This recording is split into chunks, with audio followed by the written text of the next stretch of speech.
तसेच श्रीयुत बालाजी मुळे VP HR दैनिक लोकमत आणि नंदकुमार पेडवे अप्पर जिल्हाधिकारी छत्रपती संभाजीनगर तसेच येथे उपस्थित सर्व जाती धर्मातील सर्व समाज बांधव आणि भगिनी, आपण पाहता की महात्मा बसवेश्वरांनी 12व्या शतकामध्ये जो संदेश दिला, जे विचार दिले, काय कवे कैलास, त्यांनी कामामध्ये स्वर्ग आहे असं जनतेला सांगितलं आणि ते त्यांनी करून पण दाखवलं। आणि त्यानंतर अनुभव मंडपम ही जगातील पहिली लोकशाही पद्धत त्यांनी बसव कल्याणमध्ये स्थापन करून समाजामध्ये समानतेचा संदेश दिला।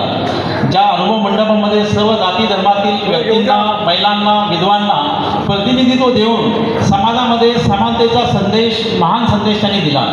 आपण पाहता की महात्मा बसवेश्वरांचे विचार म्हणजे महात्मा बसवेश्वर एक व्यक्ती नसून हे एक तत्वप्रणाली आहे, एक तत्वज्ञान आहे आणि ते आत्मसात करण्याचं, ते समाजामध्ये पसरवण्याचं, त्याचा अंगीकार करण्याचं काम आपले देवीदास अप्पा उंचे यांनी आपल्या कामामधून, कार्यामधून हे जनतेला दाखवून दिलं आहे। काय कवे कैलास आपण म्हणतो की आपण या पृथ्वीवरती पण स्वर्ग निर्माण करू शकतो। आपल्या वाणीमधून, आचरणामधून, विचारशैलीमधून या पृथ्वीवर पण आपण स्वर्ग निर्माण करू शकतो।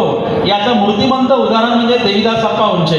त्यांच्या नावामध्ये देवीदास आहे, म्हणजे दैवी गुण असणारी व्यक्ती आणि त्यांच्या कार्याची उंची खूप मोठी आहे। कारण की सर्वात श्रेष्ठ दान जर कुठलं असेल, आपण म्हणतो अन्नदान वगैरे, पण रक्तदान हे सर्वात श्रेष्ठ दान आहे। याची प्रचितीना केव्हा आली तर एकदा एक आंध्र प्रदेशातील दाम्पत्य शिर्डी येथे दर्शनासाठी जात असताना त्यांचा मोठा ॲक्सिडेंट झाला। त्यामध्ये एक मुलगी खूप गंभीररित्या जखमी झाली आणि तिला रक्ताची खूप अत्यंत आवश्यकता होती, रक्त मिळत नव्हतं। त्यावेळेस देवीदास हेडगाव हॉस्पिटलमध्ये एक फार्मासिस्ट म्हणून काम करत होते। ते म्हणाले माझा रक्तगट त्या मुलीशी जुळतोय, मी रक्त द्यायला तयार आहे, पण डॉक्टरांनी सांगितलं तुमचं वजन खूप कमी वाढत आहे, तुम्ही रक्त देऊ शकत नाही। त्यांनी म्हटले मला काय जे होईल ते होऊ द्या, पण मला रक्तदान द्यायचं आणि त्या मुलीचा जीव वाचवायचा आहे। आणि त्या रक्तदान त्यांनी केलं, त्या मुलीचा जीव वाचला आणि त्यांना याची प्रचिती आली की सर्वात श्रेष्ठ जर कुठलं दान असेल या जगामध्ये सध्याच्या घडीला, या कलियुगामध्ये ते रक्तदान आहे।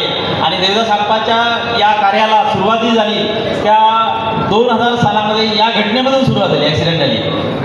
आणि हे अज्ञातपणे आपण पाहतो की प्रयागराजमध्ये